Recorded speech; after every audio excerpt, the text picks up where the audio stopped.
and over to yourself. Thank you. Welcome everyone. I'll read the House rules. May I remind everyone present that the meeting is being live streamed as well as recorded via the internet, and this recording is archived for future viewing. Could all participants please mute themselves when they're not speaking in order to avoid any background noise or feedback when other participants are speaking. If a participant wishes to speak, can they please put their hand up if they can be seen on screen, or use the raise hand function. Please ensure that all debate is raised verbally and not via the chat function for the sake of the recording. The chat function may be used to highlight any technical issues and/or to grab the attention of the chair or the Democratic Services Officer. If any participant has difficulty hearing or being heard when they are addressing the committee, then they should let the chair or Democratic Officer know. If they have a webcam, then they should try turning this off, as this will help with broadband or Wi-Fi bandwidth so they can be here and be heard. So now we've got that out of the way, we'll start the meeting. So number one, any apologies for absence? Yes, Chair, I have two from myself, Councillor Payne, committee member, and also Councillor Penn. Thank you. Thanks very much. I don't have any apologies, so we'll move on to item 2. So the minutes of the meeting held on 9th of June 2022. Is everyone happy to move and note those? Thumbs up. Good. Agenda item 3, received declarations of interest. Amy, have we had any of those? Nothing prior, Chair. Great. So next, I'd like to move agenda item 9, which is the summary of the Eston inspection outcomes for spring term 2022, from agenda item 9 to now, because we've got guests, and as interesting as this committee is, I'm sure they don't want to stay watching all night. So if everyone's happy with that, moving agenda item 9 up, good. So we'll move that up. So summary of Eston inspection outcomes. We've got Rebecca Connor from Stanwell and Samantha Daniels from... Sorry, Chair. Sorry, Gareth. If I come in there, the Curriculum for Wales is the presentation where we've got guests in. That's where Natalie, Sam and Becky will be talking. And then Fantastic. The Eston, I'm afraid that's just me. I've got no guests with me for that. That's all right. I misunderstood. Ignore me. That's probably best. So Curriculum for Wales then, journey to 2022. Over to you, Caris. Thank you very much, Chair. I'm actually going to pass on, first of all, to Natalie Gould to give an update on the Curriculum for Wales for you as a panel. Natalie is the Assistant Director for Curriculum and Professional Learning at Central South Consortium, and we have been having a termly update on the Curriculum for Wales for this last academic year. And Natalie is joined today by 2 schools, Sam Daniels, her teacher of Victoria School in Penarth, and Becky Connor, who's a senior assistant head teacher at Stanwell School. And whilst Natalie's done a short update to members, both Becky and Sam to begin with, then Becky will provide us with an overview in terms of the work they've been doing as schools, but also as a cluster. So I'll pass over in the first instance to Natalie. Diolch yn fawr, Natalie. Thanks, Caris. Thank you, everybody, for inviting me this evening. I do enjoy coming to these meetings and giving you updates. I am going to take us back very quickly just to the start of Curriculum for Wales today for any new members, and also really interested to hear and to share with you the journey of some of our schools. Right, so just to remind us, there has been whole-scale change over the past 5, 6, 7 years in Wales with regard to all elements of the education system. So that includes new teacher provision, the Leadership Academy, schools as learning organisations, the ALN reforms, school-to-school work and evaluation framework, and Curriculum for Wales at the heart of those reforms. Just to remind you then that the Curriculum and Assessment Act became law in April 2021, and you can see there the Act states the new curriculum requirement for learners from 3 to 16 in maintained and non-maintained nursery education in Wales. And you can find all the information around this legislation and everything else within the Hub website. So I'm not going to read this to you, but just to remind us, there is a framework around Curriculum for Wales. There are statutory elements, there are mandatory elements, and there is guidance. but everything comes back to that shared vision for education, which are the 4 purposes. So in order for our young people in Wales to realise those 4 purposes, that shared vision, schools need to design, adopt and implement a curriculum that fulfils the requirements as set out in the framework. The 4 purposes then are the shared vision and starting point and should inform all decisions around curriculum and assessment in schools. And this is what you'll hear from our schools this evening. They've been working on for a number of years, ready to roll out. So just to remind us that the statutory date for rollout for all young people up to end of primary school is this September. So everything becomes law in September with regard to those elements. And then there was a choice for secondary schools to either roll out year 7 from this September or to keep working towards that and roll out year 7, year 8 in 2023. And then the continual rollout year on year from there on in.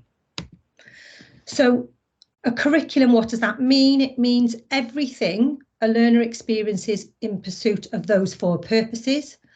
And schools have had to think about what they teach, how and why.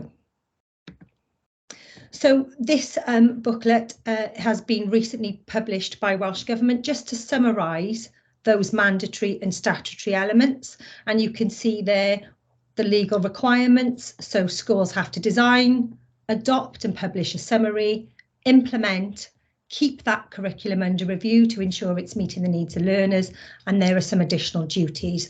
I won't obviously have time to go into that now, but you'll hear of some of those from our schools. And obviously this booklet is available on Hub for everybody to see. The first element of that, of designing the curriculum, there are a number of mandatory and statutory elements. So I'll just give you a moment to read those. And there are a number of underpinning codes like the progression code, the relationships and sexuality education code that are there to give that guidance to schools when designing their curriculum. Last point from me before I do hand over to our schools, just to say that September is the start of rollout. So those legal requirements need to be met. However, the ongoing iterations, refinement, self-evaluation to ensure that curriculum is meeting the needs of all the learners in schools goes way beyond and ongoing right into forever, I suppose. As long as a school is open, they should be making sure that they're self-evaluating, that they're ensuring that their curriculum meets the needs of their pupils. So September is the start. I'm not sure, Caris, who's speaking first? It's Sam first, the head teacher of, Samantha Daniels, head teacher of Victoria Primary, who's giving a perspective from a primary school. Diolch, Sam. Thank you. Diolch. Hello, I'm Sam Daniels, head teacher of Victoria Primary School. First of all, thank you for inviting me to talk to you about our curriculum journey and the importance of collaboration in designing a successful curriculum. So our journey at Victoria has been made up of, I suppose, many side streets, a few diversions along the way, and sometimes feeling like we didn't have the map, if I'm honest. But the main road has and always will be for us embedded high quality teaching and learning. The 4 purposes are right at the heart of everything that we do at Victoria. However, we knew that if we didn't have high quality teaching and learning in place, then really we weren't doing the best for our pupils. So back at the start of our journey, we decided to focus on the 12 pedagogical principles, so that regardless of the content of the curriculum for Wales, as a school, we would be consistent in our understanding of what high quality learning experience looked like, and also be consistent in the terminology we used during our professional learning discussions, because professional learning really went to the forefront of making sure that everybody was on the same page as we embarked on this journey. So we started way back by self-assessing ourselves against the 12 pedagogical principles. And then I myself wrote a bespoke training package for our school called the Effective Teaching Programme. And this was to address the areas for improvement that had been identified by the staff. So, for example, assessment for learning, effective questioning, meaningful context, and most importantly, differentiation. So the professional learning package followed the same cycle regardless of the theme. We'd always start with an inset looking at professional discussion and research. We would then trial new ideas and concepts. And then there would be a whole school learning walk so that everybody could see the practice that was going on in our school and take those golden nuggets with them. And then right at the end, back to professional discussion based around how does this impact on me as a teacher, my phase, and the school as a whole in order to secure the best outcomes for our children. We were making excellent progress and then lockdown happened. This was a huge learning curve for all of us as we got to grips with effective online learning and ensuring that our children received the best experiences under the circumstances. And it really was a very rocky start, but by the end of it, we had a daily average of 98% engagement. So clearly we were doing something right and we needed to harness this as the children came back into school. Now, as a school, we've always worked very much through the development of change on an acronym called MADE. And the MADE stands for what will we maintain, what will we amend, what will we introduce, and what will we discard. Now, not only are the staff very familiar with this, but so are the children. So we have a pupil curriculum group that go from age 7 to 11, very powerful group in the school. And we were really keen that they had a say in what was happening in terms of the online learning. So blended learning was a success. We knew that it had gone very well in terms of our online learning, and we'd had 100% positive feedback from parents. So we now needed to investigate why and how we could replicate this in a school situation. And the children were really clear in their MADE responses. So they came up with this is why they felt that online learning had been successful. They had opportunities for collaborative and independent learning. They were able to present their work in any way that they wanted to. They didn't have books as such. They were able to use PowerPoint. They were able to use Seesaw, lots of online learning techniques. They liked having personal feedback from the class teacher, because what we did is although we were available all day for the children, we did live lessons, but we also brought them in small groups to give them individual feedback. And they really liked that personal touch. Not having reams of marking, which we know isn't very effective, but actually having the feedback from teachers. They liked a flexible timetable. So at the start of the day, the teacher would give them the learning opportunities that were available, and they would choose how they wanted to do them. And then lastly, which was really important, is because some of the lessons were recorded, the children were able to go back and rewatch them through the day to just spark their ideas about what they needed to do. And if they were stuck, rather than going to the teacher because they couldn't do that, they would go back and watch the video. And when I spoke to the teachers, they felt a lot the same way that the children had done. So we went back to our professional learning package and we used the same cycle, but now with a blended learning or rotational learning focus. That was in September. We were hit with COVID quite bad at the start, but 1 year later, we now are a very different school. We have very successful practice in place. The children have developed their independence as learners and can work collaboratively without the direct focus of the teacher. And children who are working in the teacher focus group receive immediate and relevant feedback, which they can act upon with teacher support. And ultimately what we have found is the gaps in learning are closing. So we are really excited about September as we believe we have an inclusive, diverse and engaging curriculum. And that curriculum has been designed and developed with staff, pupil, parent and governors input. We sent out Google Forms to parents, to governors.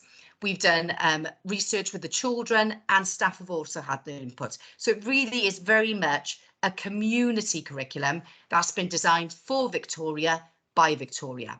And over the course of the next year, we will of course adapt and change our curriculum in response to area and international events, and rightly so.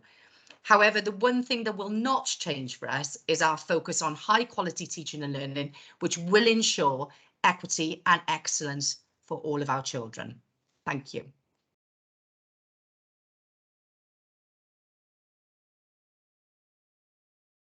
Thanks, Samantha. Assistant Head Teacher. Sorry, Caris. You paused for a second.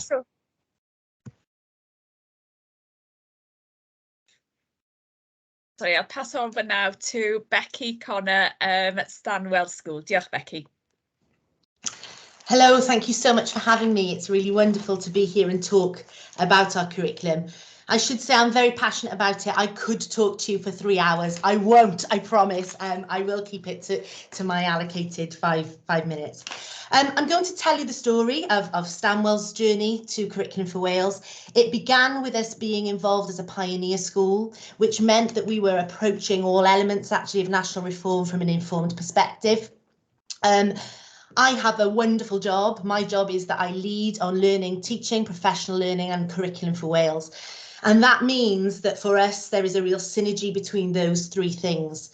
We started by really constructing a vision for what Curriculum for Wales was going to look like at Stanwell. And that was about making sure that we had researched, we understood, and we were coming at it from an informed perspective. We developed our approach to a professional inquiry, and that enabled us to make the decisions to inform our vision. And our vision transpired to be one that was very much about protecting subject specificity, not diluting our subjects. For us at Stanwell, we did not feel, following our inquiry-based work, that it was appropriate to amalgamate subjects into sort of thematic approaches. But what we did find, and this informed our vision, was that we had to make sure that our staff collaborated more. We had to make sure that we were making links in learning with and through the children within an AOLE, an area of learning, and across the whole school. We're a huge school, 2,000 children on roll, about 200 staff. And this is in 2016. You know, national reform was daunting at that point. So the vision was important. And then it's the dissemination of that vision and working with our staff to realise that vision. And so it became very clear to me early on that professional learning was going to be fundamental to realising any vision for Curriculum for Wales. And so 7 years ago, we did something quite brave. And we set up a professional learning system whereby our staff are released from their teaching commitments every Monday in cycles, in small groups. They attend, much like Sam Daniels had said, professional learning that is written by school for school to enable us to realise our vision. And the focus of that, well, there were three main focuses really. The first was an unfailing focus on pedagogy in learning and teaching, because as Sam Daniels said, that needed to be at the heart and that needed to drive our approach to curriculum change. And in order to do that, we felt that we needed to be inquiring all the time. We had to upskill our staff on their ability to inquire and evaluate and take risks and reflect on it. And the third thing was we needed to increase collaboration through coaching each other. So we needed to upskill our staff to be able to support each other through this process. And alongside that, it was about information giving. It was about reassuring our staff. It was about moving slowly and moving together with a shared direction of travel. And when national reform presents itself, and Natalie Gould showed you all those aspects that contribute to national reform, for teachers who are extremely busy working on the ground, that can be extremely scary, and it was. And so we had to use our professional learning to really reassure and to inform staff about where we're going and why we're going there. So our system was established. It took, a lot of investment in time, in strategy and organisation. It's been the most powerful thing that we have done to enable us to get to curriculum reform. We started with the 4 purposes. We unpicked what that meant, not tokenistically. What does that mean? What does it look like? What does it look like in science, in French, in maths, in music? We made sure that every member of staff had a profound understanding of what that looked like. We then thought about our subject. What is non-negotiable in our subject in terms of knowledge, skills and experience? What can we not afford to lose in the what we teach? We thought all the time about how we teach this. What is the diet that our children are getting in terms of pedagogy? What is the variety of approaches we're using to deliver schemes of learning?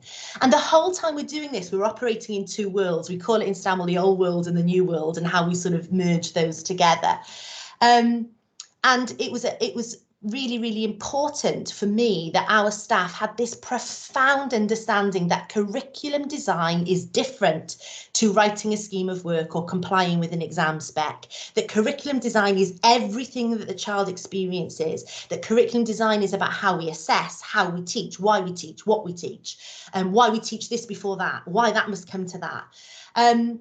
And we had some really keen staff who were ready. They wanted to write resources. They wanted to write lesson plans. And I was saying, stop, we're not doing that. We're not going there. This has to be about understanding. So we spent 5 or 6 years doing that. And only actually in the last 12 months have I said, right, we know about this now. We've got this. We can now start to put pen to paper or typing to screen, and we can start to design our curriculum because we have the knowledge, because our professional learning has enabled us to do that. So over the last 12 months, we have put together what our curriculum for Year 7 will look like. For the first time in 21 years, actually, in a huge school, we've designed that all in one place using a collaborative curriculum planner, a Google Doc.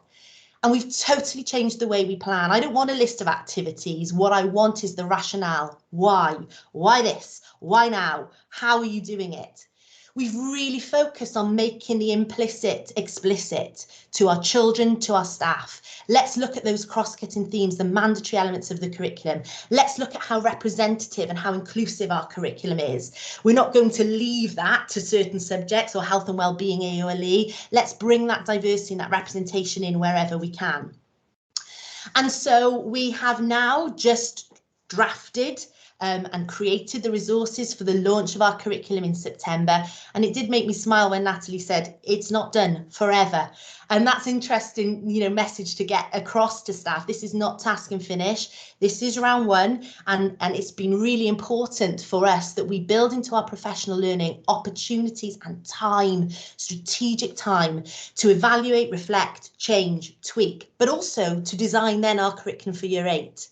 And so for a school leader in a large school, that's been the biggest challenge, but also the most exciting thing, is creating those opportunities for staff to collaborate, creating those professional learning opportunities for staff to be able to realise our vision.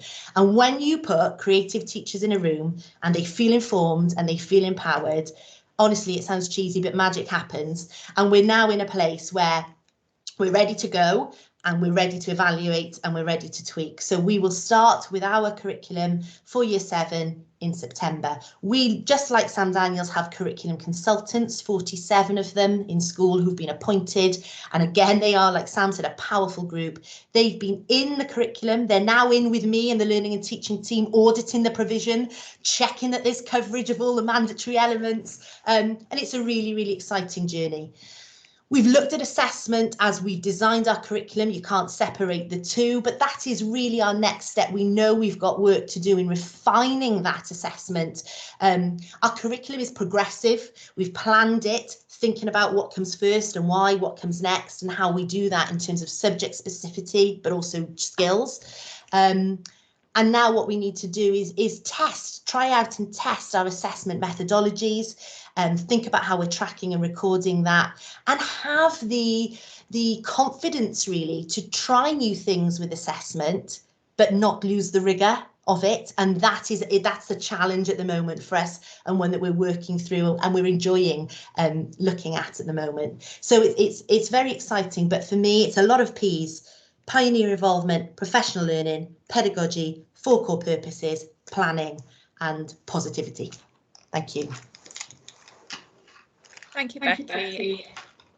And Sam is going to be the next section now. Sorry, I can hear lots of feedback. Next section, Sam and Becky are going to make reference to the collaboration work. I'm not sure who's going first. It's just a brief session just to bring everything to the close. Diolch yn fawr. Shall I go first, Sam? Yeah, I think you're first and then I'll do the cluster inset day. Brilliant, thank you. So we've worked collaboratively for many, many years. We've got a really good relationship with our feeders. Again, it's really hard sometimes to find the time to sit down and really give it what we need to give it. But we've managed to do that. We managed to do it all the way through school closure periods and everything. The spirit of the curriculum, as Sam has so expertly outlined, and I hope I have as well, is that each school writes a curriculum for their school. And so we took the decision quite early on with all the head teachers and all the leaders on curriculum change that we weren't going to write one curriculum for a cluster. Each school was going to write their own curriculums. What we were going to do, though, was understand what everybody was doing and collaborate and get some sense of continuity in terms of understanding what progression looks like. But we were very aware that that meant that, say, our 6 feeders could be doing slightly different things in terms of knowledge, skills and experience, but the progressive model would look the same and the approach to pedagogy would be understood by all. So we started by sort of meeting together online, much like this, with a collaborative doc. And the first thing was, right, in its infancy, tell us what you're thinking your curriculum is going to look like initially in terms of knowledge, skills, experience. And from that, we could plot that actually, even though we'd had this sort of free approach, there were lots of similarities in terms of what people were covering. Naturally so, there are subject specialists planning a progressive curriculum. So there were very similar approaches at certain times of the year. There were even some similar texts that were being explored in LLC. And we were able to start making those links and collaborating across the cluster. Our work there is not finished. I would be, misleading you if I said that's all totally done. What we started with was year 6 and year 7, and now as we move into next academic year, we've got time protected to look at 5 and 8 and to then pick up with 6 and 7 and tweak it and collaborate a little bit further. So it's been really exciting working with colleagues across the cluster. I can't speak for primary colleagues, but what I can say is they've often come to us and asked us for subject specific expertise, and we've often gone to them and asked them for sort of approaches to pedagogy and how we link these things. They teach the same children in a class and they're linking subjects all the time. So our expertise in different phases, I think, has helped us both design a curriculum that will be fit for purpose. Thanks, Sam.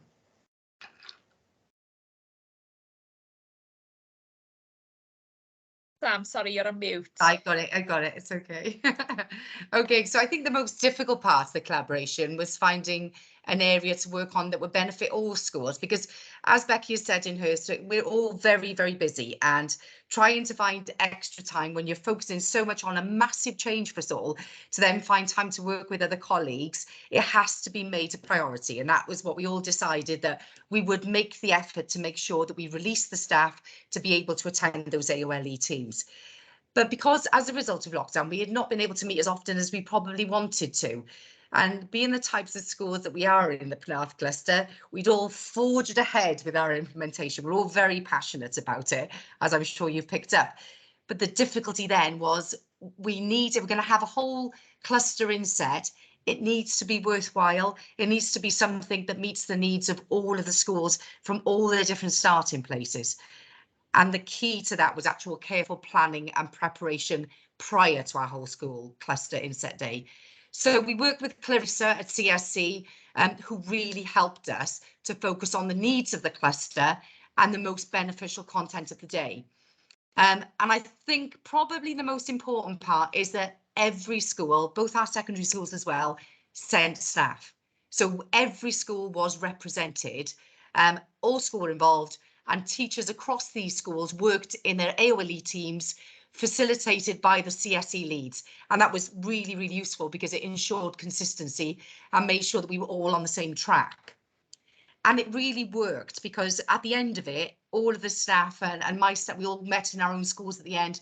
And my staff said to me, gosh, it's really become clear now, all the different things that we've been doing, we've brought together because we understand the difference between progression and assessment. We understand that actually, even though we're doing our own curriculum, there have to be non-negotiables. There have to be non-negotiables that link all of us together as a cluster, so that we know that our children, regardless of which school they're in, are having the right diet, the right experiences, the right learning and skills to take them on into the next part of their journey. So as a cluster now, we've written an action plan straight away. In fact, that evening, Sue and I wrote an action plan for the cluster, and we have a definite way forward. And most importantly, I suppose, is our desire to work together to support each other, which is always really strong in the Penarth cluster. And as Becky alluded as well, this really is just the beginning for the Penarth cluster. I have no doubt as we go through the year, we will meet many, many times and we will adapt and change the work that we've already done. But it's about having that time, that all important time to reflect on what's been done and leave the space for all colleagues to be able to move ourselves forward. Thank you.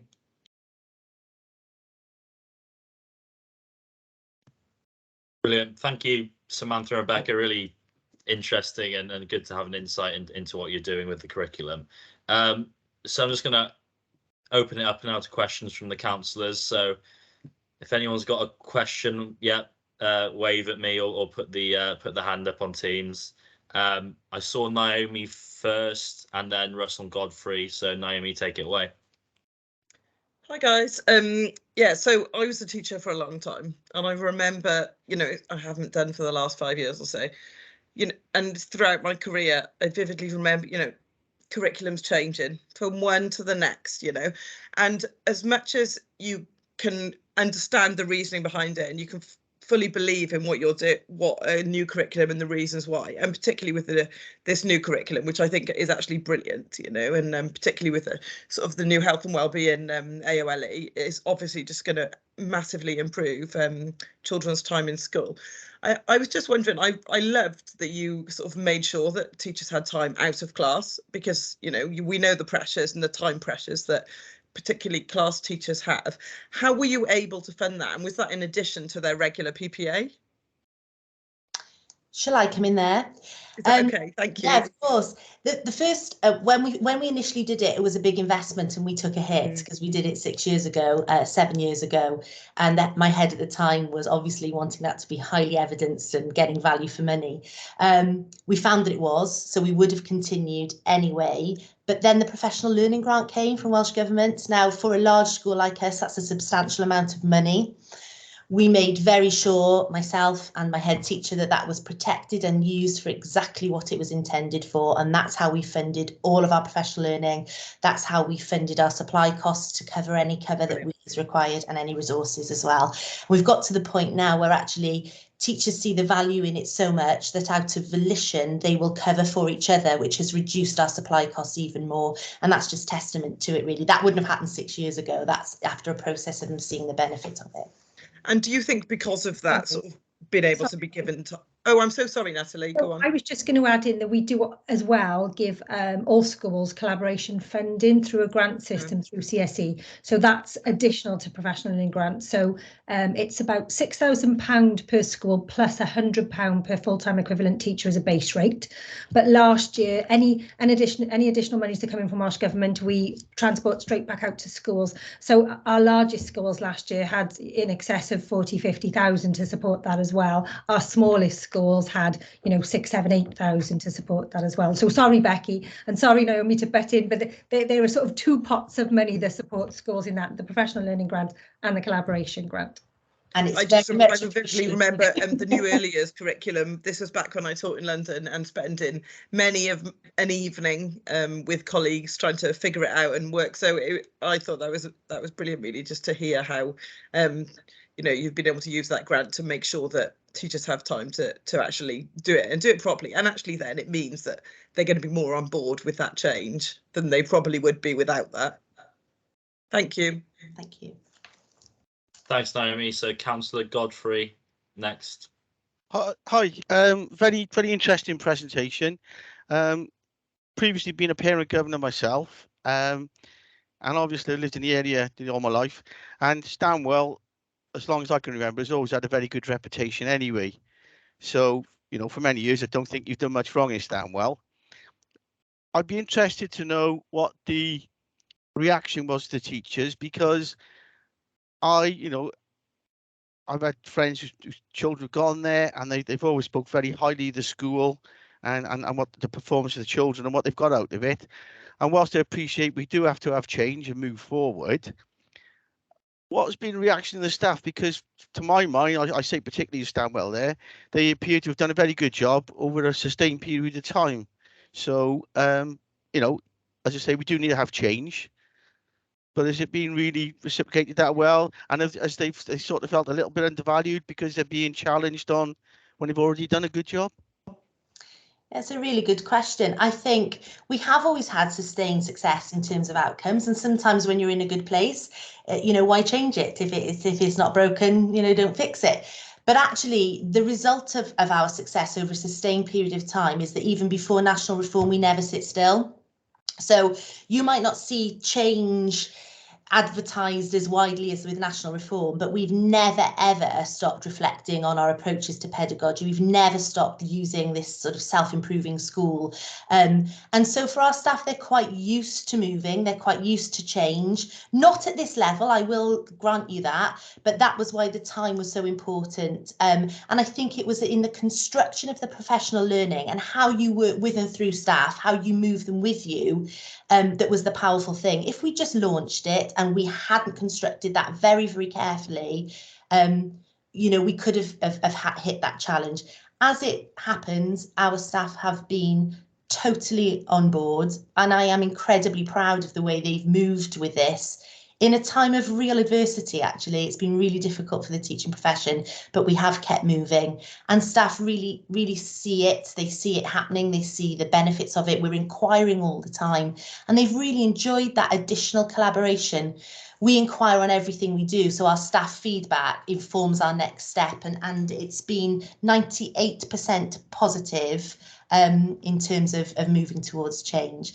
And whilst I've still got the mic, I'm so sorry, Natalie, I didn't mention your CSE funding. You're absolutely right. We're very grateful for that, and we couldn't do it without it. And neither could we do it, actually, in answer to your question, without our support from CSE. So at Sandwell, we work very, very closely with CSE, I think for many, many, many years. And having my foot in that door has really helped me lead on this in school from a really informed place, and colleagues at CSE have been invaluable in shaping that, so thank you.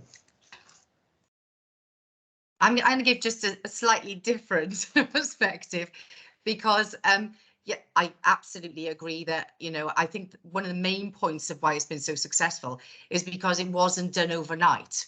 The curriculum for Wales is quite unique, and this has been done over a long period of time, and we've been drip fed. Now, as a teaching profession, we're very used to give it to me, I want to start it, I want to do it now.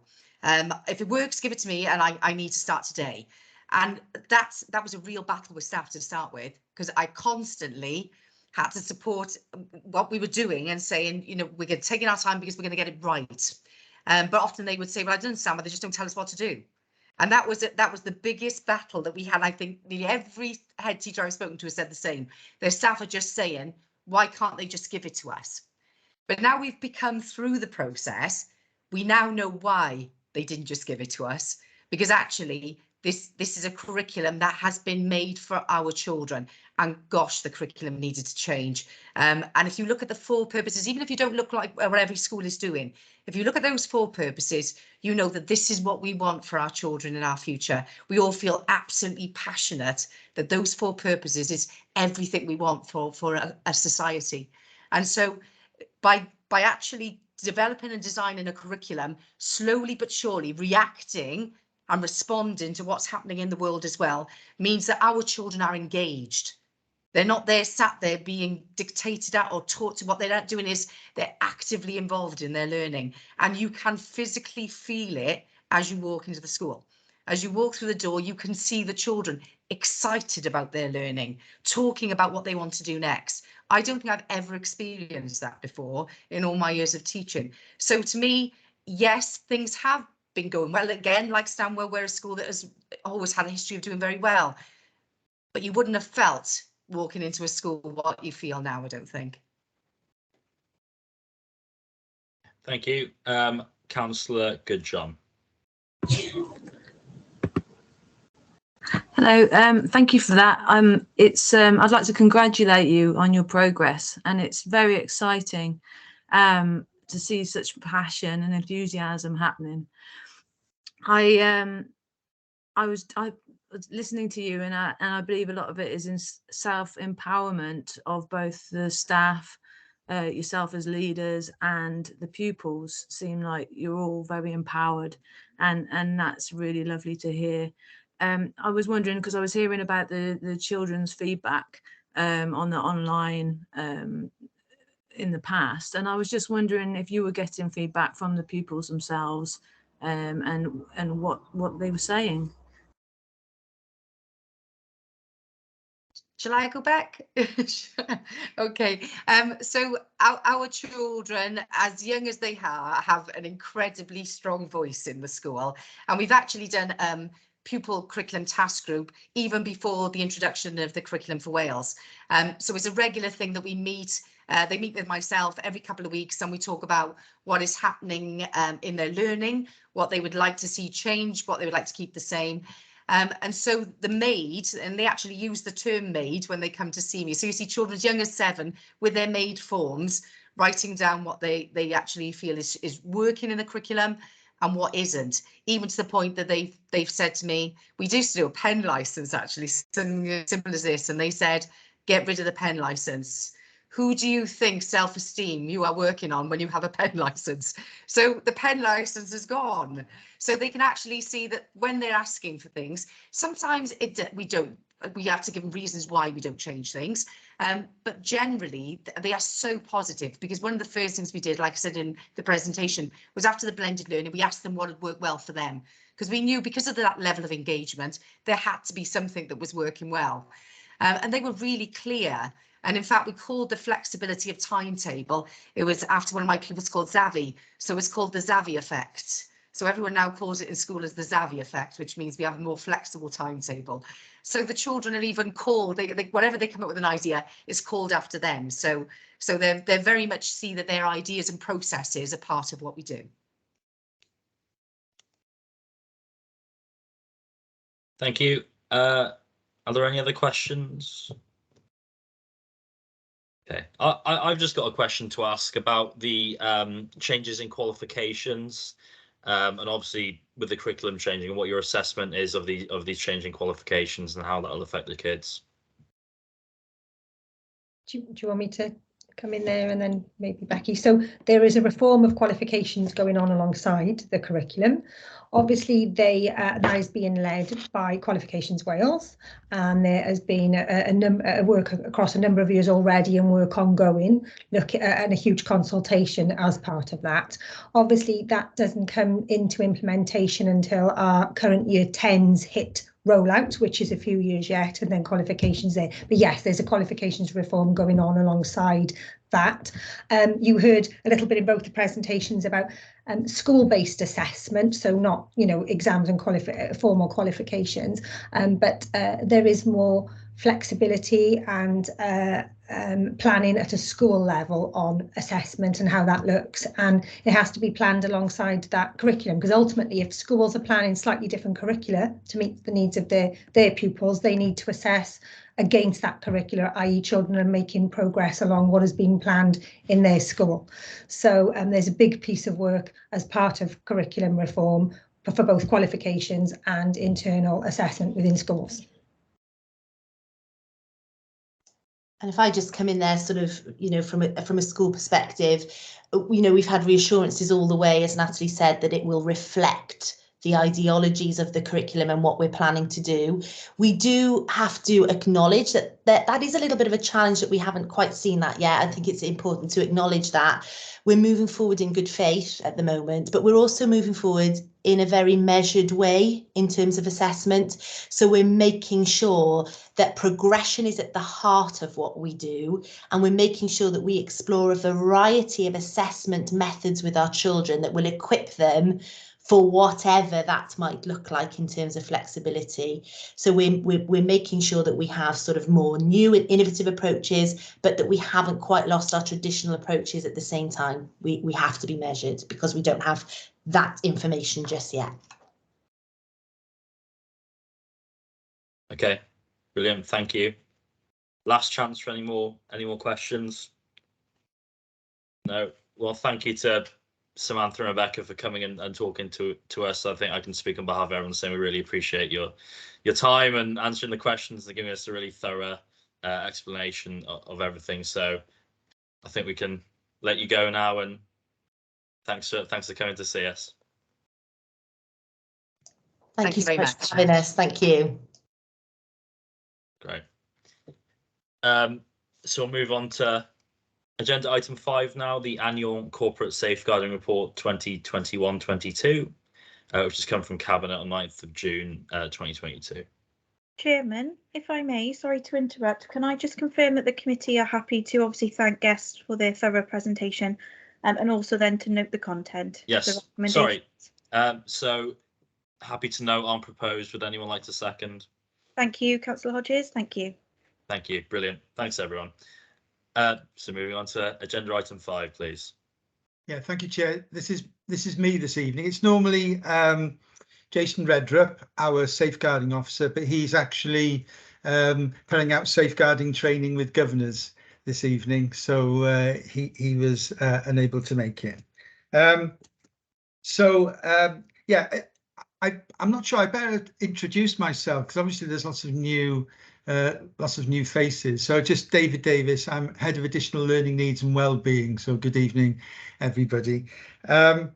So this, as you said, this is a report that went to Cabinet on the 9th of June. And what it does is it provides a report, which is a holistic report really across the whole of the council as to the safeguarding activities. So then this report then goes to all scrutiny committees and the purpose then is for people like myself to focus on the actual content in relation to the specific elements that applies to this committee, which is the learning and skills element. So as you will see, the key information is in Appendix 1 of the report, and that is then split into a number of sections.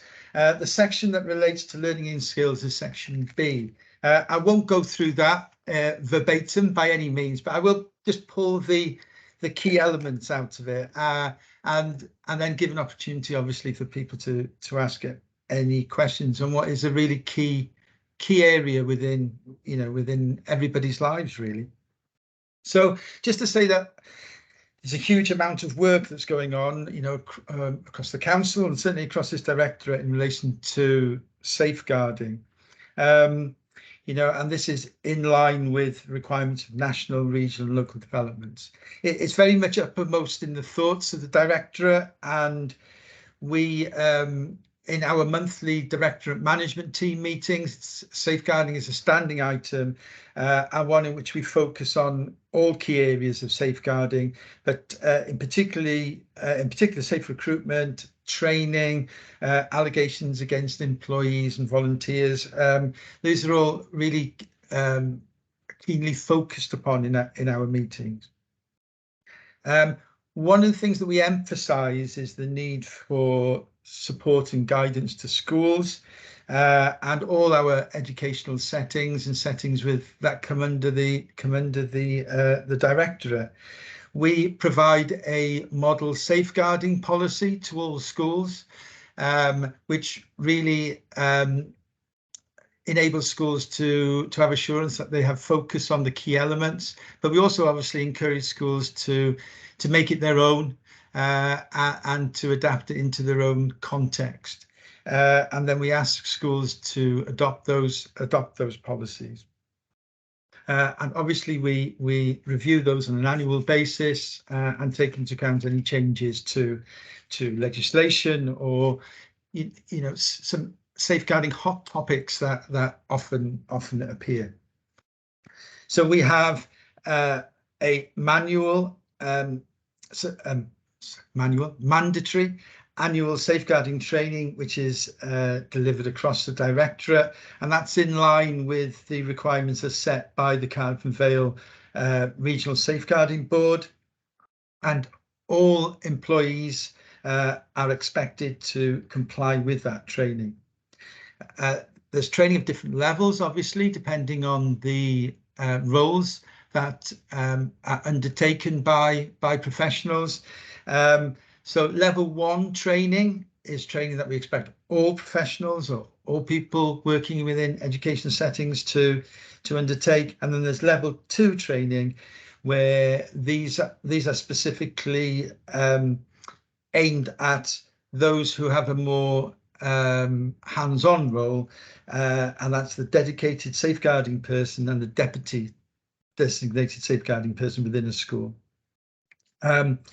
So We also expect all directorate staff to do this, and we have a similar model actually. So where there's a designated senior person in the school and a deputy, we also have that within our Learning and Skills Directorate in all the different teams. So we expect we are slightly out of line with some local authorities, with our neighbouring local authorities, in that we expect mandatory training to be undertaken every year now, whereas it's 2 years in many cases, and 2 years is very much acceptable. However, we just feel that a year, because things can change quite quickly with safeguarding, that we prefer to have it as annual training. The compliance rates with that training are excellent, and there's some compliance rates there. And if I can assure you, because some of the lowest compliance rate there was 20 out of 25 in terms of compliance for staff, which is 80%. That's compliance at a moment in time, and they are those. So 6 weeks after that, we would be very much making sure that those who are non-compliant at that time had become compliant or had signed on to training in order to become compliant. People don't sit on that list as non-compliant for extended periods, and many of those, certainly in schools, who are non-compliant because they haven't been able to access the training because they're on long-term sick, or there is some extenuating reason for that. We have extended the expectations around training to designated safeguarding governors and to the governing bodies in general. We cannot make it mandatory for governors, chairs of governors, or any governors to undertake this training. But I suppose in relation to the designated safeguarding governor, what would we say?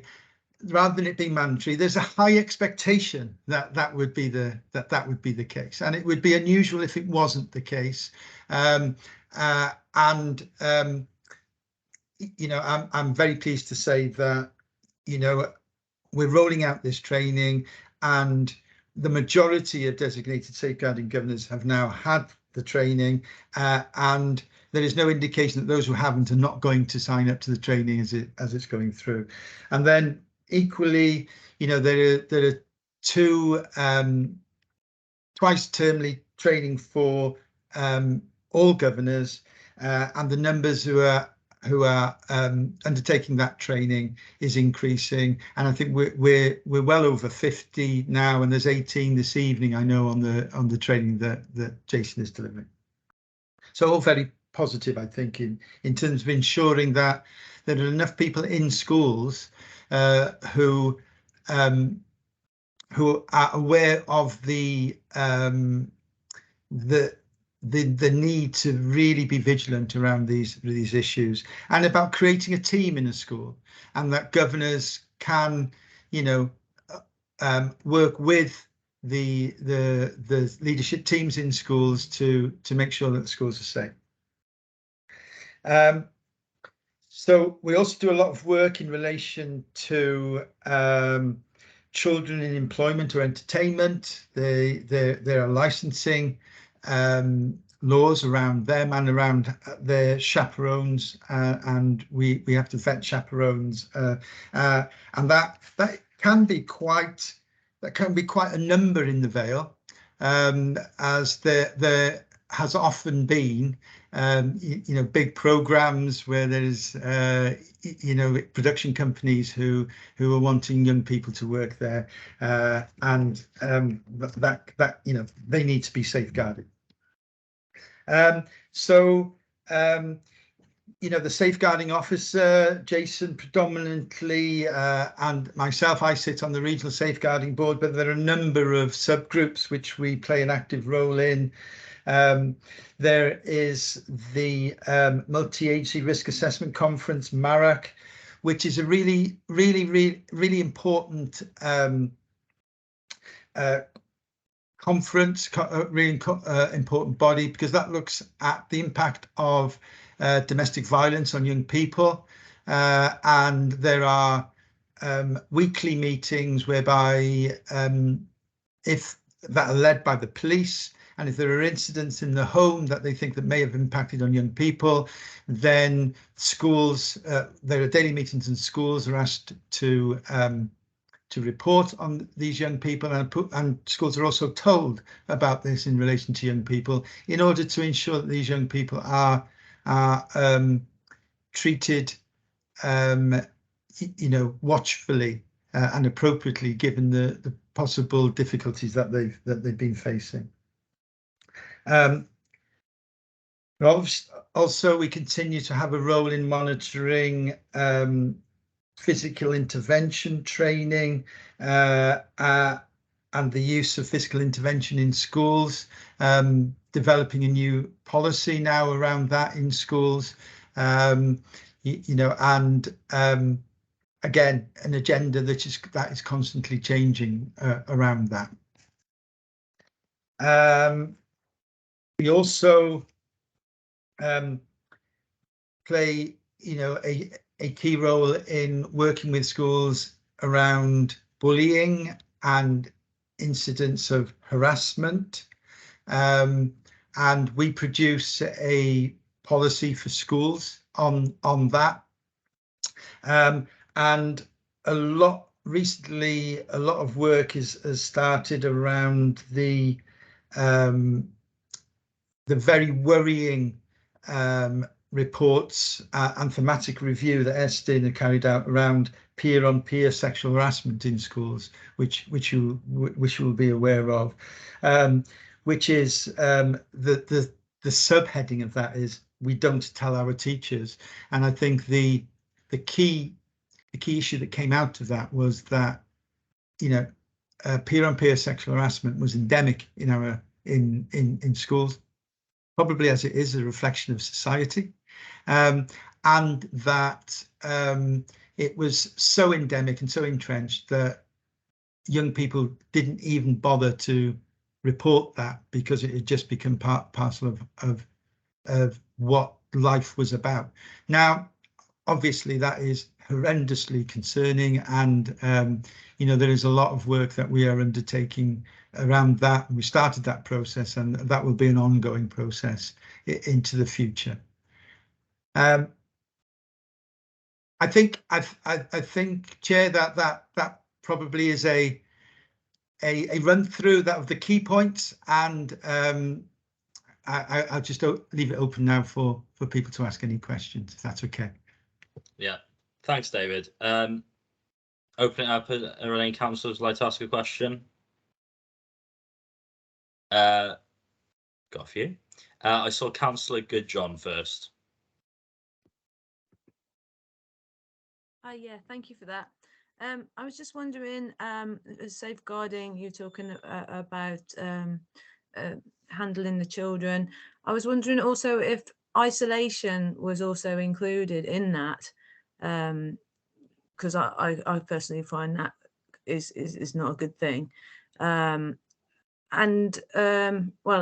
also, well, I'll start with that one anyway. I suppose the quick answer is yes, it is included in that, and it is seen as part of the same sort of physical intervention. Isolation is in the same policy, and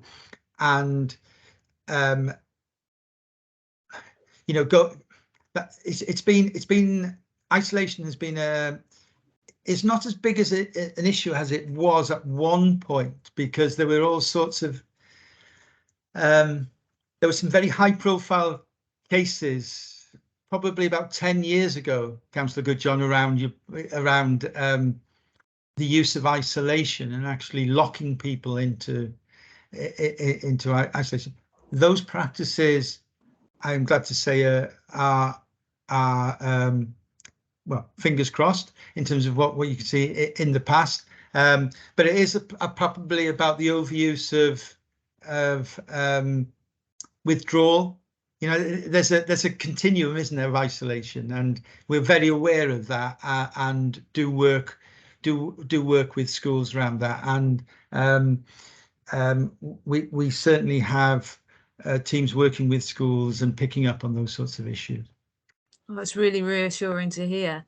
I was also wondering what things you are actually doing to combat the don't tell your teachers. Is there going to be more? Is there more? I'm sure there's more awareness brought to the children about what is acceptable, but also is there more supervision during recreational time to help combat this? We have the Essendon produced a thematic review, and there were recommendations for schools in that thematic review. So what we are doing is, at the moment we have asked schools to report where they are at in terms of progress against those recommendations. I also presented on that report in head teacher meetings, and I think it is hitting home what the issues are. I think I was talking to some colleagues earlier today, actually, and a school had carried out a survey of their young people, and they had actually said that this was an issue, which made them think, wow, it is an issue, because there's always this temptation, even in reports, to think, well, that's somebody else. It's not us, even though they're saying that, you know, this is a problem throughout Wales. Well, yeah, it must be somewhere else, but it isn't with us. So, you know, we're working with schools around, I think it's cultural shift, if I'm honest, councillor, and having a zero tolerance of just these idle comments and you know, misogynistic behaviour, which is, you know, sometimes just seen as part and parcel of the, you know, and please, these aren't my thoughts, but you know, they are seen as in society really as acceptable and part of, you know, rough and tumble of, you know, just the boys being the boys. Well, it isn't, you know, and it needs to be pulled up, and certainly one of our schools is doing that very well, and I think we've got work to do. I think there's a long road, to be honest. I would be lying if I said to you that you know, everybody's on top of this and it's going to change tomorrow. We certainly have a lot of work to do, and it's not just around sexual harassment in relation to males on females. There are all sorts of you know, issues around all sorts of vulnerable groups in relation to this. So yeah, a crucial area of work. Thank you. That's really insightful. Thank you. Thanks. Councillor Birch. Thank you. I'd like to start by commending the department for all of the work that they're doing here. I mean, it's good to see that there are so many training opportunities with the emphasis on safeguarding, because as we know, it is now a key part of any Estin inspection that staff, governors and students are, you know, aware of safeguarding, its procedures, its ramifications, its implications, etc. I think it's disappointing, and obviously this isn't the department's fault, but that it's not mandatory for governors to undertake this training. And I wondered whether it would be possible to take it out to governing bodies so that, you know, they can all undergo a refresher, and those who haven't already undertaken it will be able to do it as a group, because I think that tacking it on to the beginning of a governing body meeting is probably a much easier way of getting as many people as possible involved, rather than making it yet another evening where people have to make arrangements to be online without distractions. So no, I think that I would, you know, like to see if we could do that. I've gone through training on things like curriculum and so forth, and it's been done like that, rather than, and it's better because I think then you're building a team approach, because everyone has the same information at the same time, and then they're able to discuss it rather than hearing it in isolation and it probably not having the same effect. And you obviously don't have staff there if you're a non-teaching governor, to be able to talk about the implications of that in everyday school life.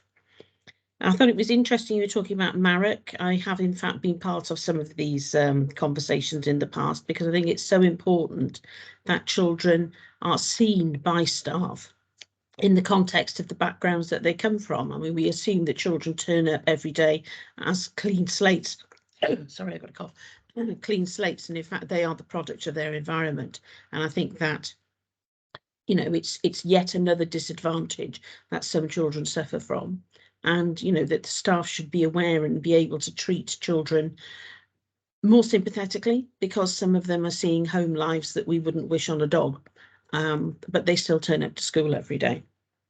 And also the peer-on-peer sexual harassment thing, it is depressing, isn't it, when we find out the statistics of how many children have seen pornography before they're 11, how many children think it's quite normal to send each other pictures of parts of their bodies and so forth, because that's just chat, you know. What's the word? I can't think of the word. Banter. I hate that expression. It covers a multitude of sins, and it covers all sorts of things that we as adults regard as completely unacceptable, but children are supposed to accept that this is just part of their everyday life, as you said. And I think it'll be interesting to see how children can be brought to see that this is not acceptable behaviour. You know, if anyone they didn't know asked them to do it, no, that's not entirely true, that they are not going to, they're not susceptible to that kind of behaviour from other people. I'm not even going to say other children, because some frequently it's adults purporting to be children, and it's so depressing to see that kind of sexualization of children. Some of it's sexual, obviously, some of it is just out and out bullying, isn't it? Particularly the emphasis on vulnerable groups. So I'd be interested to see not which school, but how the school that is tackling it is doing it and how successful it is, and whether or not we could see a case study of what they've done. I mean, even if they reduced it by 10%, that is still a major achievement. I think the only thing you could do is probably confiscate all phones and drop them off Penarth Pier, but that's not going to happen, is it? Children are texting each other at 3 o'clock in the morning and making rude comments to each other. So, yeah, I haven't got an answer for that one. Anyway, thank you very much for the presentation. Thank you. I can see Councillor Norman's got a hand up, but just is it okay if I just say one other thing, Yeah. Chair? Because it links to that, and I should have said there's a lot of work going on. There's a regional strategy around violence against women, domestic abuse, and sexual violence. You know, VAUDA SV is term, and you know, again, this is mandatory training for. Well, it's certainly all. In my world, it's all people working within education, but I think I think across all of Wales, it's pretty much in all work settings, again at different levels. But again, something which is very prevalent within our society, worryingly so, and again something which has serious impact on the lives of young people living in those family circumstances, as well as the adults that are involved. So I should have said that as part of our important work that's going on as well. Thank you. Councillor Norman. Well, thank you, and thank you very much for the very detailed report. It's excuse me, it's just to reiterate actually what the two previous questions were. I for one have young grandchildren, teenage grandchildren, and to think that they may be putting this position is very, very worrying. As Councillor Burgess said, it would be interesting to see what steps are being taken by the school that you say is getting good results on this. We need to stamp this out, and I think we've got to start right at the grassroots in the junior schools and educate children right at the I'd say at the beginning. Unfortunately, we don't have any control over their home background, so we don't know how much of that is influencing these acts. But I think if we can start at young children to respect each other for whatever their gender or colour or what have you, this needs to be done. And I think the it'd be very interesting to know what steps are being taken at the moment, because this is a very, very worrying topic. Thank you. Thanks.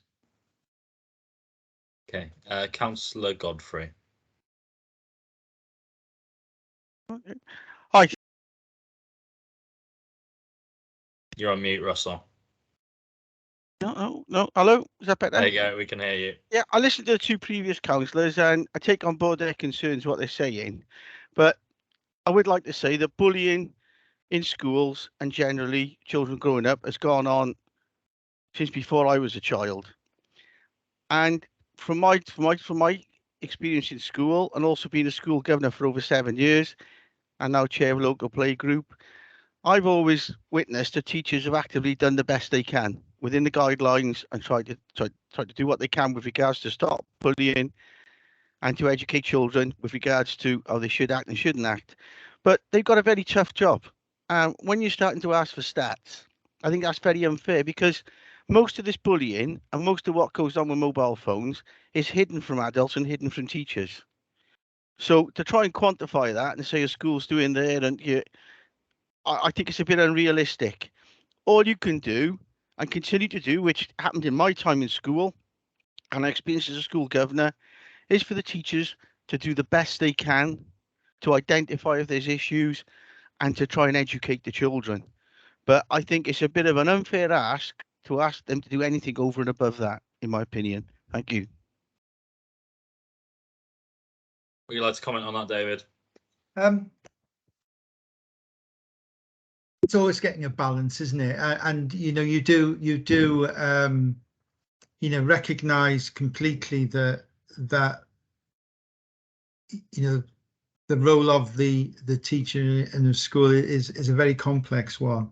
But I do think we have, and I'm sure you would agree, Councillor Godfrey, that there is obviously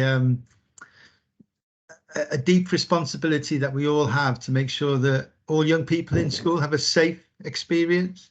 And all the data would suggest that, you know, there are certain groups within our society where that is very much not the case. So, you know, whether that's to do with body size, with sexuality, with gender, with disability, you know, and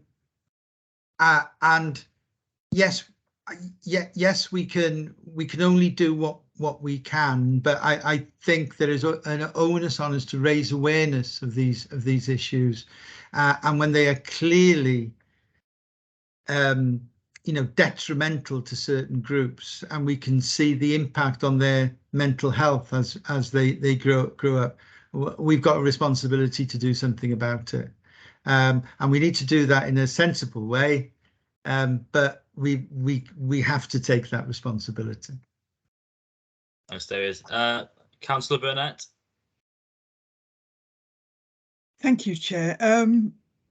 This isn't my report, so I'd be delighted to speak with committee's permission, if that's possible. So I can't see any of the committee objecting. I just wanted to come in on that. I think there's a couple of things that we need to bear in mind in relation to the whole thing of, well, it never did me any harm. It is a huge issue. It's a huge issue in terms of life experiences of children, exactly what happens to them in their adult life. I think it might be useful for committee to hear about the trauma-informed practice that's been adopted by schools throughout the Vale, so that they can gain understanding of what we're trying to do in school, so children don't carry those experiences with them for the rest of their life. Rhiannon can speak for herself, but you know, has been to a lunch at a school of dairy today, which was made by a group of young people that suffer from severe anxiety. Some of that comes down to the experiences that they have had through their earlier life. And then we're going to go into a budget setting. and I mean, for me, I tend to look at the impact on our young people, but we're about to start budget setting for next year. You know, summer recess will be taken up with meetings, actually looking at the size of the hole we've got to try and fill on that. And with that, you can start looking at some of the costs, the financial costs, of trying to support these young people to go forward successfully in future lives. I don't doubt that our teachers aren't doing an absolutely phenomenal job, but I'm not prepared to put bullying or any sort of abuse that is experienced by any of our children into the too difficult box. This is something that as a council, as a scrutiny committee, and as individuals, because we are all responsible as corporate parents, that we cannot ignore. And I'm sure that, you know, I've probably taken it that it's what Councillor Godfrey said too seriously, but it is something I feel passionately about, because in all my time as a councillor, I have met young people every single year who have been damaged quite severely on occasion by the type of issues that we're hearing about this evening. Thank you, Chair. Thanks, Councillor Burnett. I appreciate the comment. I'm aware time is pressing on, and I don't want to keep people here all night. So if we can move on, sorry to Rhiannon and Russell. But I think everyone's had their say on this one. Chair, Chair, I would just like to come back on what Councillor Burnett said. I understand, Russell. I think I took exception to a point that she's made, but she's totally got wrong. I certainly wasn't alluding to the fact that it's something that's always been there. So there we are. The point I was making is that bullying has been there forever and a day. And my experience as a school governor for over 7 years and as a pupil in school, I always felt that the teachers have always done their very best to eradicate it and to educate children and to put people right.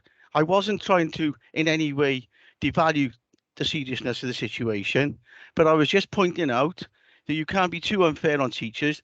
From my experience in 60 years, I've always felt that teachers have always done their level best.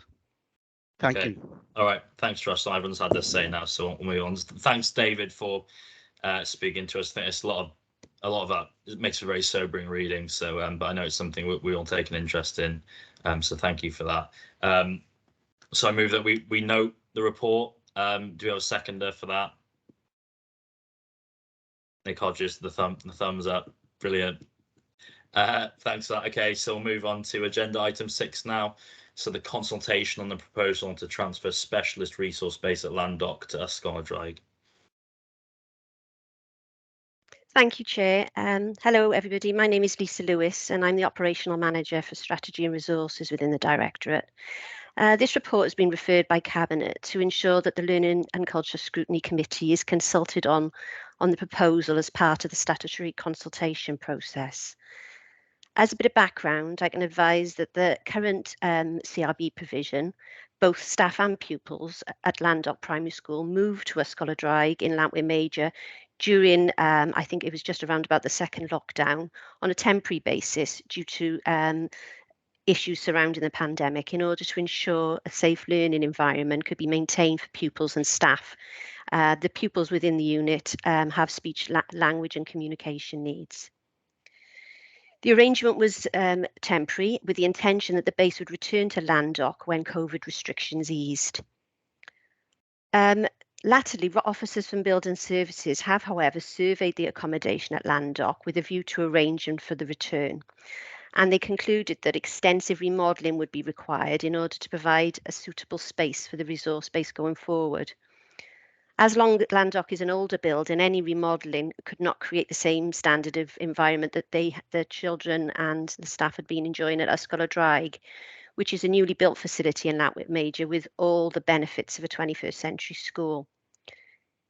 If the proposal were to go ahead, existing staff would be permanently located to Ysgol-y-Draig to support learners there within the CRB.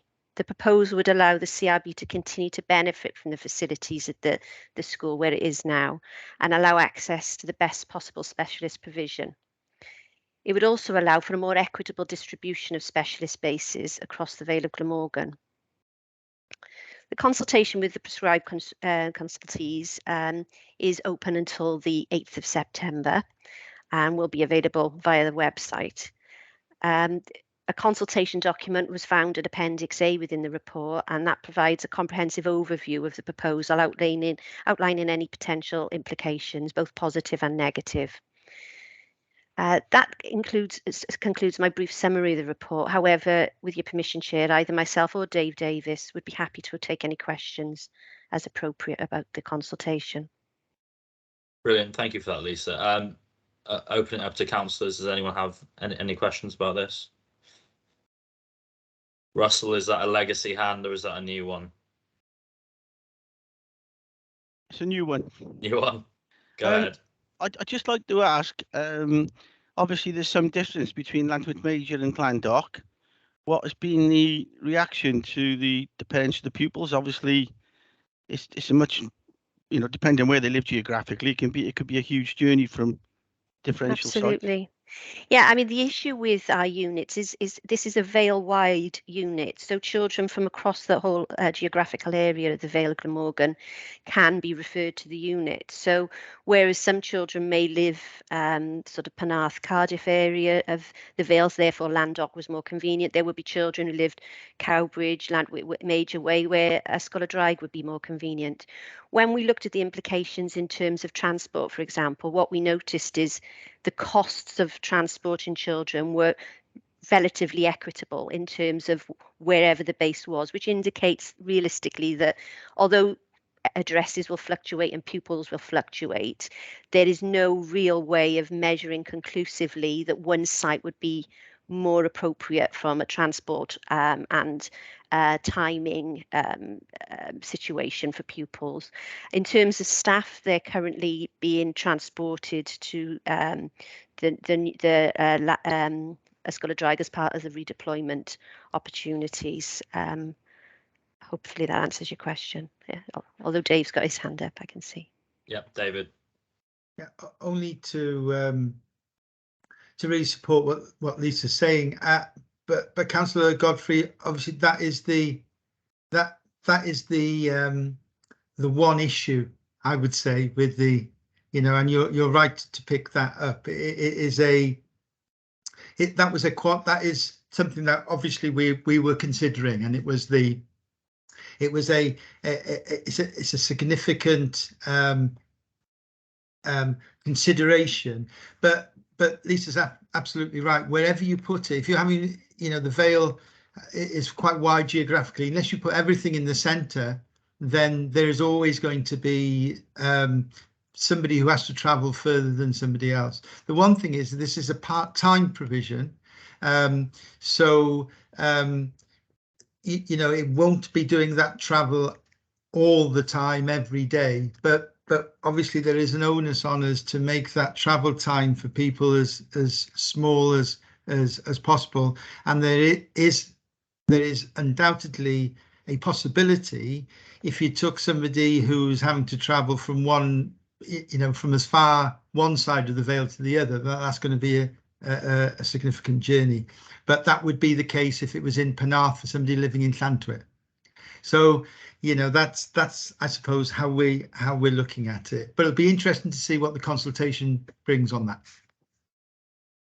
Thank you very much. Thanks. I can't see anyone else. Oh, Councillor Birch.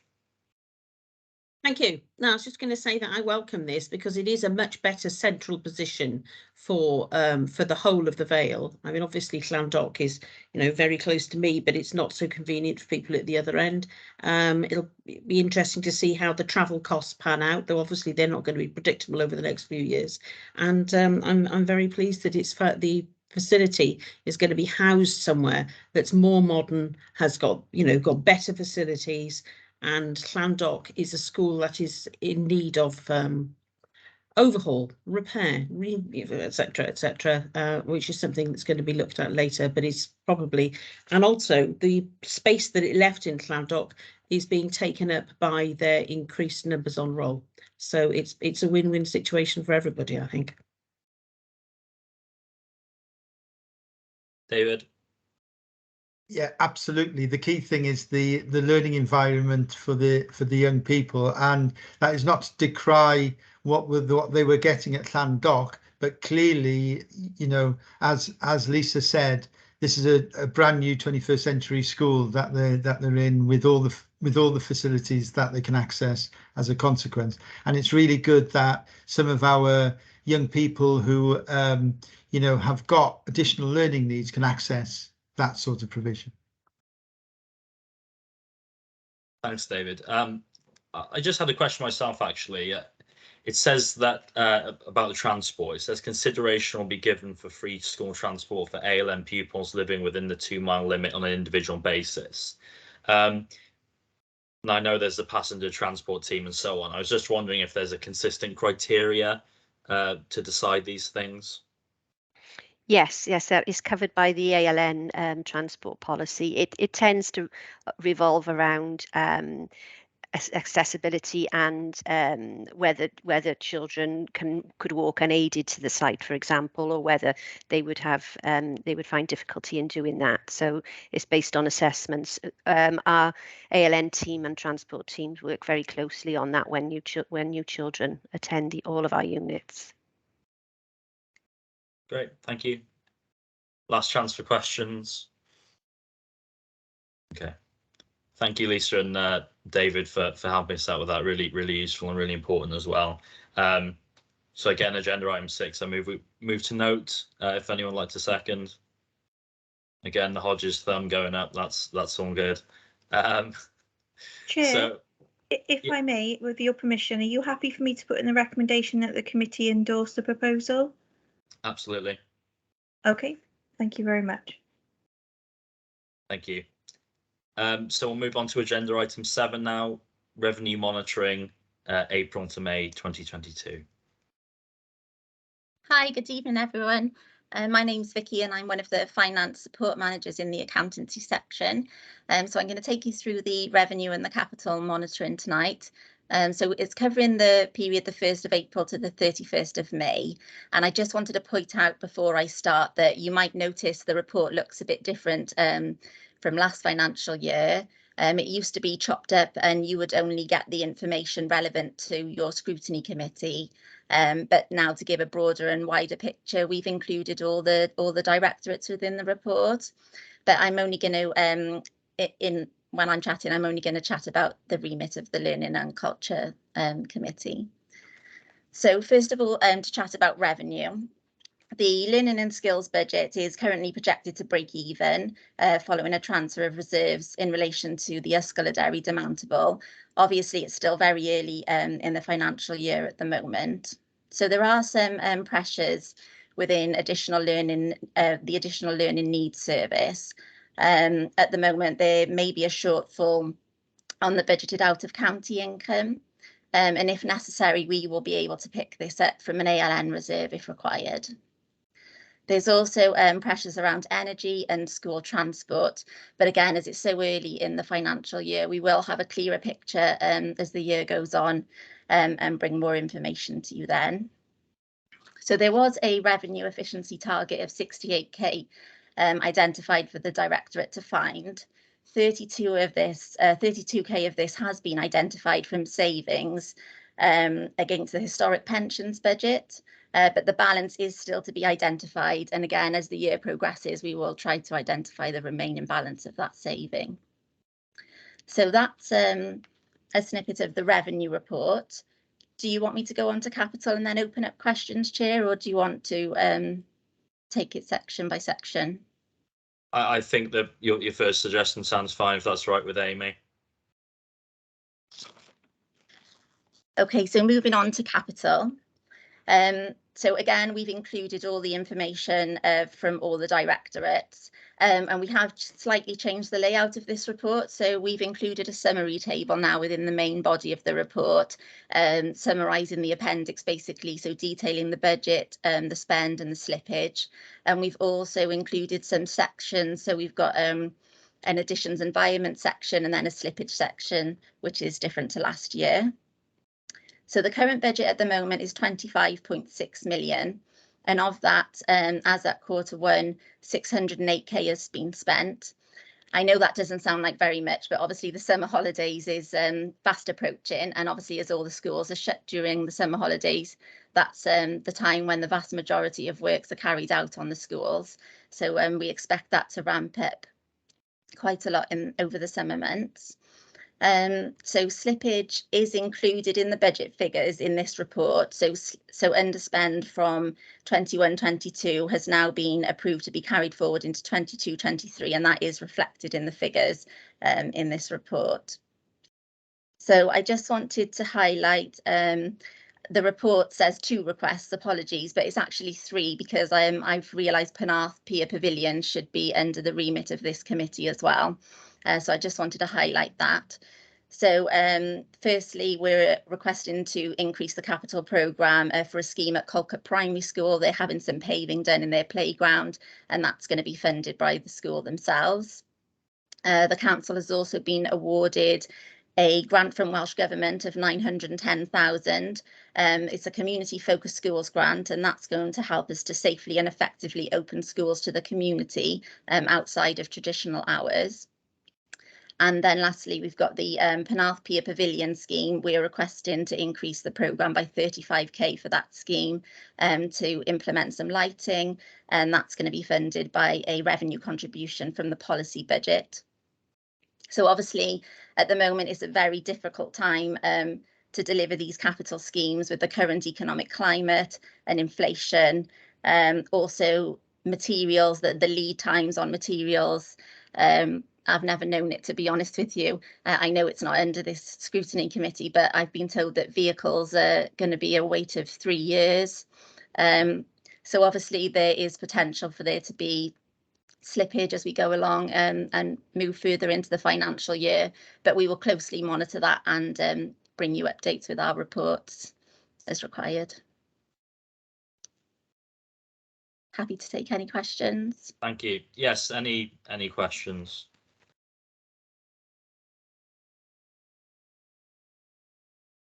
I think all the numbers have started on people, but if anybody thinks of anything, I'm happy to take emails afterwards. That's no problem. Brilliant. Thank you. Thanks. I'm always glad to see Penarth Pier Pavilion getting money spent on it, so I heartily approve of that. So if that's okay, thanks for that, Victoria. So Amy, can we note both of those together? Is that okay? Thank you, Chair. Yes, you have separate reports this evening, so obviously you will have a separate set of recommendations for each report. Yeah. But we'll make sure that the revenue is noted, the points within the remit of this committee are noted, and same goes for your capital as per the recommendations that are in that report. Okay, brilliant. So can I have a seconder for? Lovely. Thanks, Nick.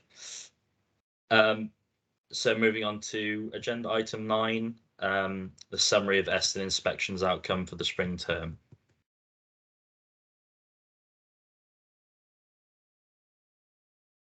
Muted, Caris. Sorry, I was muted, sorry. It happens. I presented this paper in terms of the Eston inspection outcomes for the spring term this academic year.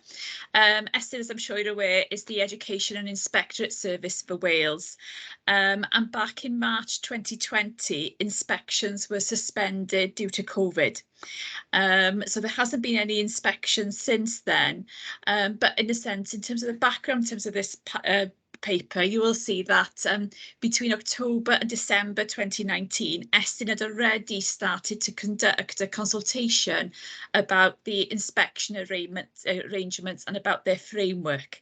And in a sense, they'd already started to revise the framework, but because of the suspension of inspections due to COVID, they hadn't been able to pilot that framework until this spring term. So during the autumn term 2021, schools were asked across Wales if they would like to put themselves forward for a pilot inspection. And in spring 2022, this academic year, schools across Wales were involved in that pilot, and we had 3 schools in the Vale involved. We had Llandoch Primary, Stanwell and Whitmore High. Also this term, and you'll see there's reference as well to Swallow Playgroup in St Athan. They were also inspected by Estyn and Care Inspectorate Wales. So just to give you a bit of background about the inspections, as I mentioned, you've got 3 inspections in the Vale of Glamorgan, and you will see in Appendix 1 further detail about those inspections. There's a link to the actual report. You'll also see the recommendations for those schools, and if there's any information about interesting or innovative case study, you'll see that it's noted in the appendix as well. In terms of, just to give you a bit of background information about the actual week of inspection, 4 days for primary, 5 days for secondary, the team would look at things like sample of pupils' work. There'd be discussions with pupils, teachers, leaders, managers, the governors, parents as well. And there also would be a strong focus on observations of teaching. So you'll have observations of full lesson observations, or you would also have learning walks where inspectors would spend around 5–10 minutes in one classroom before moving on to another classroom. There'd also be pre-inspection questionnaires that would take place with pupils and with parents and staff. And they would also spend some time as well looking at key documentation, and there would also be a report written by the local authority and the consortium. In terms of the revised framework, Estyn has reduced the notice period that schools receive prior to an inspection, and it's gone down from 15 days to 10 days. But those of the schools that were involved in the pilot back in spring had an additional 5 days. So the ones that were inspected in the spring term had 15 days notice, but moving forward, Estyn has gone down to 10 days notice. That's in a sense to give less pressure for schools in terms of, sort of, it's more intense, I'm not saying, but the idea is that it doesn't give time for schools to worry and to prepare too much, that they just go straight into the inspection. Another change you'll see referenced in 2.7 is the fact that there is no longer any summative grades awarded. In terms of the inspection areas, there's 5 areas: learning, well-being and attitudes to learning, teaching learning experiences, care support and guidance, and leadership and management. And previously, under, if I say the old framework, there would be an overall judgment awarded according to each inspection area, but under the new framework, that is no longer there. But what that does give schools is more information about strengths and areas for improvement, and sort of feedback from schools is that they appreciate sort of that feedback and identification of strengths and areas from improvement from Estyn. In terms of follow-up categories, there remains 3 follow-up categories, same as the previous framework. There's Estyn Review, Significant Improvement and Special Measures. In terms of the 3 schools that were inspected during the spring term, none of those schools are in any follow-up. And in terms of Estyn, they continue to identify interesting or innovative practice. And you will see in the report, in terms of Appendix 1, a reference to Stanwell and Whitmore, where both schools have been invited to write 2 case studies each in relation to their interesting or innovative practice. Once those have been published, we will draw your attention to them, but at the moment we're waiting for them to go through quality assurance processes with Estyn, but they will be published at a later date on the Estyn website.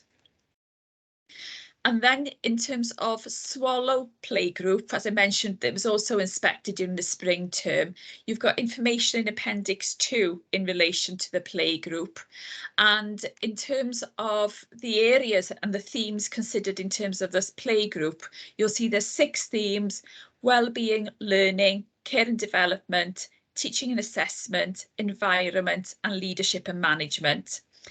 And in terms of follow-up activity, 2 different follow-up activities here in terms of progress review or focused improvement. But in terms of Swallow Playgroup, there was no follow-up activity at all. So that's just a brief overview in terms of the spring term inspections, but I'm happy to take any questions if anybody would like to ask anything. Diolch yn fawr. Thank you, Carys. Councillor Marshalsea. Hi, yeah, I had a good read of the report, obviously. I was just really impressed, to be honest, with all of them, because there's very few recommendations, and the recommendations, in my eyes, seem quite minor. We are aware that there's been changes to push Welsh language, so that was going to be one that was obviously would come up as well. So, yeah, I was just quite impressed. Thank you. Are there any others? I just wanted to ask something myself about, I know Eston is sort of moving away from the colour coding, which they've been using in terms of giving parents an idea of what school standards are. I just wondered what your sort of view of that was and how schools have reacted and what parents can expect in the future. Thank you, Chair. In terms of the colour coding, that was something that Welsh Government used primarily with regional consortia. And it was a regional consortia that would discuss with individual schools in terms of their level of support. And that was presented to the public in terms of the level of colours, as you mentioned, Councillor Thomas. So, you know, your more intensive, and it was in terms of level of support. So where there was green or yellow, there'd be less support awarded to a school, and then if a school was receiving amber or red support, that's where there would be more intense support. The colour categorisation, or sort of, was suspended back in March 2020 as well because of COVID. And what we have done in Central South Consortium is to move away and to have a new system where we've got schools receiving core support and enhanced support. So again, we're focusing on the needs of the school and making sure that all schools have access to the right level of support. And that's something that has been well received by schools, and something that will continue with the new evaluation arrangements that Welsh Government have published last month as well. To support parents with, moving forwards, schools will also, from September onwards, provide summary guidance on their websites that will provide a clear picture in terms of strengths and areas for improvement in terms of their self-evaluation findings.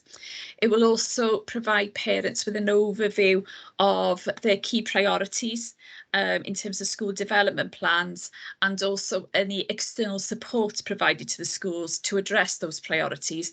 And I think in terms of a way forward, once they're actually, schools have, once they're implemented from September onwards, that will support parents in identifying, areas of strengths and areas for development for individual schools.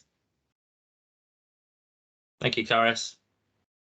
I can't see any other hands, so thank you for that presentation. And I move that we note the inspection outcomes. If I could have a seconder for that. Thanks, Naomi.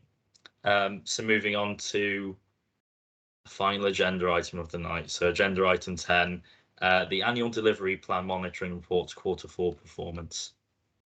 That's me, Chair. Over to you, Paula. So the performance report presents the position as at the end of Q4 for the 21-22 financial year. There's a presentation appended within the report that you have on your agenda, which gives an overview of the position, and that starts on page 163 of your 339. So it's a rather long report. So the presentation gives a breakdown of the RAG rating for each of the wellbeing objectives that are Oh, you're on mute, Paula. I don't know how I did that. Sorry. It then goes out to goes on to set out the highlights in terms of what's been achieved over the last year against each of the objectives. And those achievements are achievements which fall within the remit of this scrutiny committee. A performance snapshot is provided on page 166. So that's slide 4 of the presentation. So of the planned activities that we had, 91% or 48 of 53 of them were given a green rating, and 5 or 9% were given a red rating. And 4 of those 5 didn't progress as planned due to COVID. And then of the 30 measures, 62% or 8 of those were given a green status, 1 was given an amber status, and again 4 were given a red status. And of those 4, again, COVID was a contributing factor to 3 of those. So the performance exceptions, the detail of those is provided in Appendix B of the report. So you'll be able to see which of the, the red RAG rated actions and measures clearly within that report, clearly within Appendix B. Slide 5 on page 167 sets out the areas for improvement and also areas for future focus. And, you know, a lot of these areas are actually ongoing work, so you would expect to see them being areas of future focus rather than saying we need to improve performance in those areas. And it then goes on to provide a coronavirus recovery update. And just to say about that, I mean, much of the coronavirus recovery work has sort of become embedded really in what we do day to day. So, you know, we'd expect to see activity coming out of coronavirus featuring in our next annual delivery plan in the future. So then you've got a very detailed appendix then which sets out the performance against all of the actions in all of the service plans across the council, not just learning and skills, and then performance against all of the targets under each objective. So that's also attached to the report. So I won't go into detail on the various appendices. It's far too much to go into that level of detail, but hopefully you have had opportunity to read through the report, and I'm happy to answer any questions. Thanks, Paula. Any questions from councillors? Did anyone read all 300 plus pages? Yeah, Naomi did. There we go. Thumbs up. Brilliant. I just something from me. One of the things, one of the red areas, but the adult Welsh learners target. I don't know how specifically we want to go into it, but it was just a general thing about Welsh language learning, I suppose. I mean, obviously you acknowledge that engagement's sort of low across Wales. I was just wondering what measures sort of generally that the council is taking in these areas to sort of try and increase Welsh language learning and maybe buck the trend, and if there's a sort of overall strategy the council has on that. I can see a hand up there. I don't know. I thought that might be Trevor coming in to answer that, as that comes under his area of the service. But oh, there you are, Trevor. You've popped up. I'm hidden away in the background.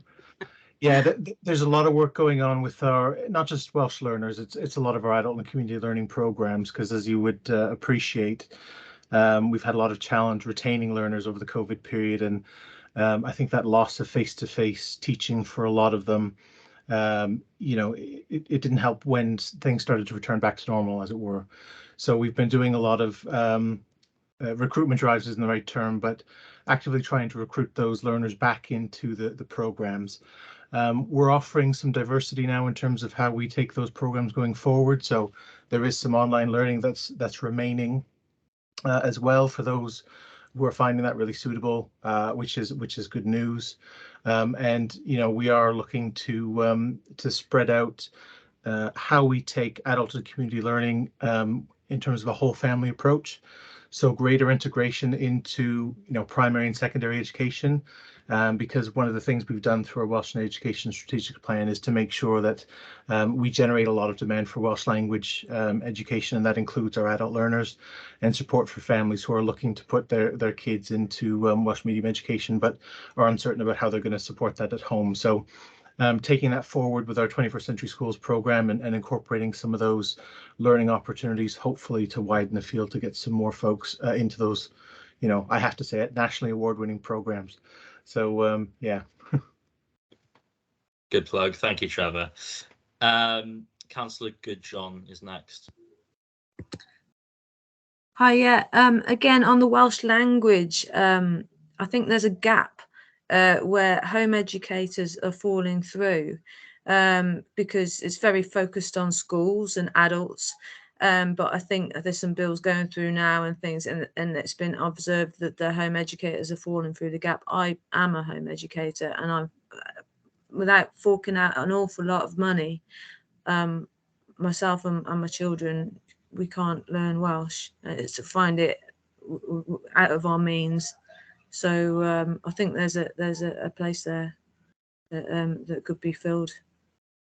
That's a really good point, actually, and there are a lot of educational resources through the medium of Welsh that can be provided. They're free resources that you can access. So that's something we need to pick up. Thanks for raising that. Thank you. Councillor Hodges next. Thank you, Chair. All I was going to say is that COVID has wreaked havoc with so many schemes, and they're starting only now to come back. This includes sort of the way that we provide education, adult level education. What I would say is when it comes to Welsh medium, Welsh learning in particular, there have been so many new schemes online and means of doing it, which perhaps are a bit more fun than doing it in a sort of classroom type setting. Horses for courses, really. Some people improve in a more formal setting, other people in an online with their sort of peers doing their own thing. But there's plenty of learning going on out there, and we just perhaps need to have a jiggle, have a reset, and relaunch perhaps. But there's plenty of it going on. There's no worries there. Yeah. If I could just respond to that, I am a Welsh learner in the Vale, and I am learning online, initially in a classroom setting. I actually really find the online learning fun. I love it when we're put into, you know, the online chat groups, and it's convenient for me. I would say that there are some that prefer to be in the classroom, and so something that we're looking at now with each individual class is if the majority want to be online, then that course will move online. But you are right, Councillor Hodges, there is plenty of learning going on, and you know, we just need to ensure that we continue to incentivise people across the Vale, and actually our own staff in the council as well, to join these classes. I've found it hugely beneficial. Just to add to that, because yeah, I agree, Nick. That's a really good point. And some of the things that we're doing in libraries, for example, with the tablet loan scheme, we'll be able to have access to folks who might not have some of that technology at home to do some of these online courses. And some of the new provision we've put in place, like the makerspace, for example, in Penarthun, we're looking to put one of those in Barry as well. And then the Western Vale. I mean, those are opportunities to learn new skills through the medium of Welsh as much as we do them in the medium of English. So different learning styles for different folks in different places and different opportunities. So it's one of the core tenets that we've put in our West. But yeah, it's a really good point. Thanks, Trevor. There's just one other thing from me about public page 161 about public libraries. There was a £10,000 grant from the Welsh Government. I was just wondering if you were satisfied about that has been spent in a productive way and you got good outcomes on that spend. You'll have to refresh my memory, Sora. We had 91 grants over the last 3 months. Yeah, no, it was sorry. Page 110, you said? Yeah, sorry, page 161. Well, oh, sorry, 161. CPM/102. We're getting very into the details. I was just curious because I saw there was a £10,000 grant from Welsh Government on I guess hosting events in public libraries. I saw David Baddiel did a free one, which is great. But I was just wondering about how you felt that was spent.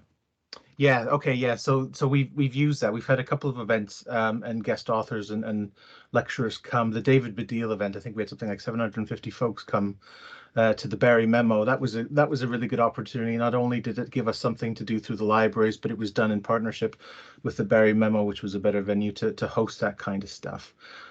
Certainly, one of our key aims of objectives now is not just to try and get folks back through the doors into their local libraries, but to widen the availability of stuff that's on offer there, because libraries aren't just about books. We are a very inclusive Vale, so we've had talks from all kinds of folks from all kinds of walks of life, and we do lots of different author events, and now we do them, as I say, places like the Memo, places like the Penarth Pier Pavilion. 10,000 is a drop in the ocean, and we'll happily take more, and we will be applying for more for these sorts of events. Yeah. Thanks, Trevor. I don't see any other hands unless anyone's last chance for. No. Okay. Good. Thanks, Paula and Trevor. It's really interesting. So again, I move we note the monitoring report. If anyone wants to second that. Lovely. That's the last thing on the agenda. That's there's no urgent matters. So unless Amy has anything to add or anything I've missed out, which is a possibility. No, thank you, Chair. That's everything. Thank you. Brilliant. Okay, well, thanks to everyone for coming and contributing and listening. Really appreciate it. So the next committee meeting scheduled for, I think it's the 8th of September. So obviously won't be meeting in August, but I hope everyone has a nice summer. Thank you very much, Chair. Good evening, everybody. Thank you, Chair. Thank you, everyone. Thanks, everyone. Good night. Bye.